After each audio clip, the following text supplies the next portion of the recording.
지난 시간에 살펴보았던 것처럼 다윗이 드린 기도라고 기록되어 있는 시편 150편 가운데 5편이 있다고 말씀을 드렸죠.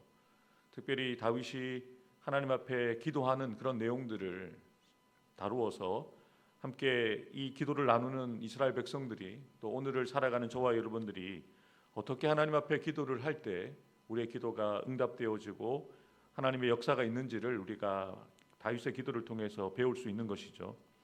다윗은 기도를 시작하면서 분명하게 이렇게 기도합니다. 들으소서, 주의하소서, 귀를 기울이소서. 기도하는 사람들에게 필요한 마음이 있다면 간절함이겠죠. 하나님께 부르짖을 때에 다윗은 간절한 마음으로 하나님을 찾고 구하고 있다는 것을 분명하게 우리가 지난 시간에 살펴보았는데요. 하나님의 마음에 합하였던 다윗은 뜻밖의 절체절명의 위기의 순간에도 자신의 유일한 피난처가 되시고 산성이 되시고 바위가 되시는 하나님께 도움을 구하기 위해서 하나님께 피하고, 그래서 하나님께 자신의 현재 상황과 속상한 마음을 있는 그대로 기도하고 있다는 것을 우리가 살펴볼 수 있었습니다. 하나님께 응답받는 기도를 드렸던 하나님의 마음에 합한 다윗은 구체적으로 어떻게 기도를 드리고 있습니까? 우리 6절부터 8절 말씀을 함께 살펴보도록 하겠습니다. 하나님이여 내게 응답하시겠으므로 내게 불러싸우니 내게 귀를 기울여 내 말을 들으소서. 주께 피하는 자들을 그 일어나 치는 자들에게서 오른손으로 구원하시는 주여, 주의 기이한 사랑을 나타내소서. 나를 눈동자같이 지키시고 주의 날개 그늘 아래에 감추사. 아멘. 우리가 다윗의 기도를 통해서 우리가 기도에 대해서 한 수를 배워야 할 것이 있는데요. 그것이 무엇이겠습니까? 분명하게 다윗이 이렇게 기도합니다. 주께서 내게 응답하시겠으므로 내가 부르겠습니다.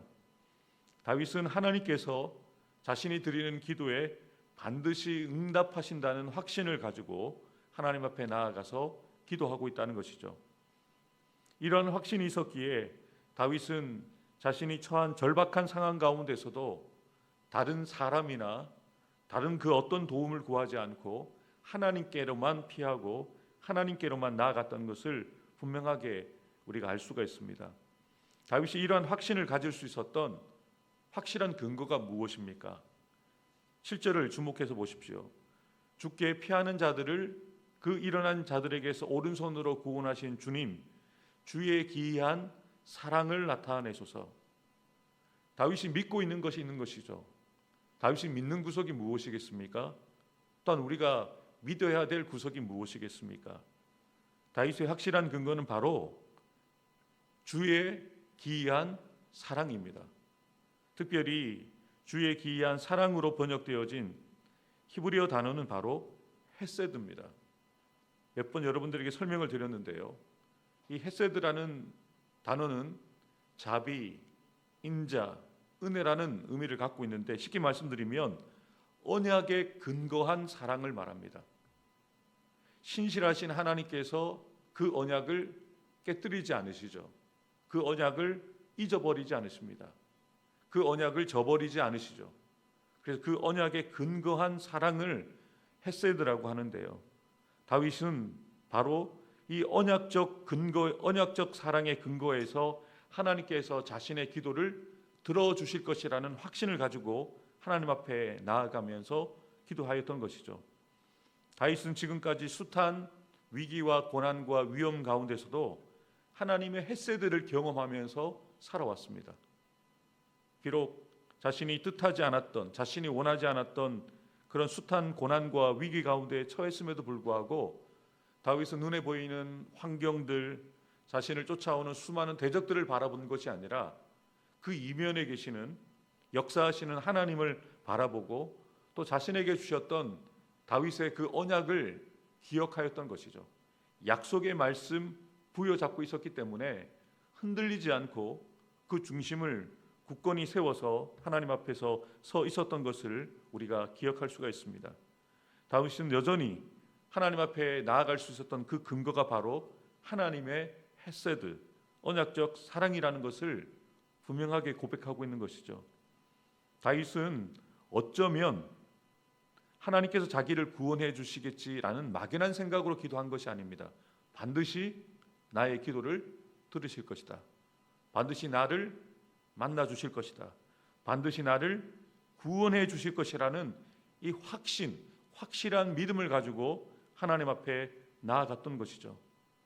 다윗이 이러한 확신을 가지고 무엇이라고 구체적으로 기도하고 있습니까? 우리 8절 말씀 함께 읽겠습니다. 나를 눈동자같이 지키시고 주의 날개 그늘 아래 감추사. 아멘. 다윗은 분명하게 자신을 이렇게 구원해 주시도록 구체적으로 기도합니다. 당신의 눈동자같이 당신 자신처럼 여겨 주실 것을 확신하면서 원수들로 인하여 위험한 상황에 처해 있을 때 당신의 눈동자같이 나를 지켜주시고 당신의 그 날개의 그늘 안에 나를 숨겨주셔서 보호해 주시고 인도해 주시도록 구체적으로 간구하고 있는 것이죠. 여기서 주의 날개의 그늘은 바로 성전의 그 지성소의 언약궤 속죄소 위에 두 그룹에 쭉 뻗은 날개를 연상하게 합니다. 이는 하나님의 임재를 의미합니다. 하나님의 임재 가운데 하나님이 함께 하시는 가운데 그가 누리게 되어지는 참된 안식과 평안을 구하고 있는 것이죠. 그가 드렸던 평생의 기도가 무엇이었습니까? 그는 이렇게 기도하지 않았습니까? 주의 궁정에서 한 날이 다른 곳의 첫날보다 나은즉 나는 내 하나님의 성전 문지기로 있는 것이 좋습니다. 그는 늘 하나님의 임재를 사모했습니다. 하나님의 임재 가운데 머물고 하나님의 임재 가운데서 주님이 주시는 그 평안과 위로를 간구했거든요. 오늘 본문에도 마찬가지입니다. 다윗은 다른 그 어떤 것을 구하지 않고 주님의 그 눈동자로 나를 지켜주시고 주님의 그 날개, 주님의 임재 아래서 나를 감춰주시고 보호해 주셔서 평안하게 하시고 편안하게 해달라고 기도하는 것이죠. 너무나도 인간적인 기도라고도 할 수도 있겠죠. 너무나도 현실적인 기도라고 할 수 있겠죠. 그런데 이것이 바로 오늘 저와 여러분들이 드려야 될 기도입니다.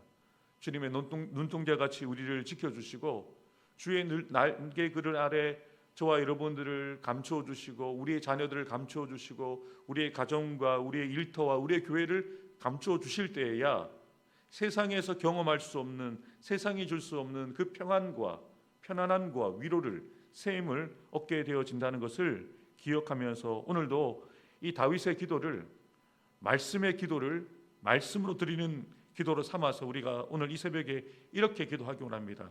주님, 저도 다윗처럼 눈동자같이 지켜주시고 주의 날개 그늘 아래 감추어 주시사 세상이 줄 수 없는 그 평안과 편안을 누리는 나의 삶이 되게 하시고 가정이 되게 하시고 우리 교회가 되게 해달라고 기도하는 저와 여러분들 되기를 주님의 이름으로 축복합니다. 기도하겠습니다.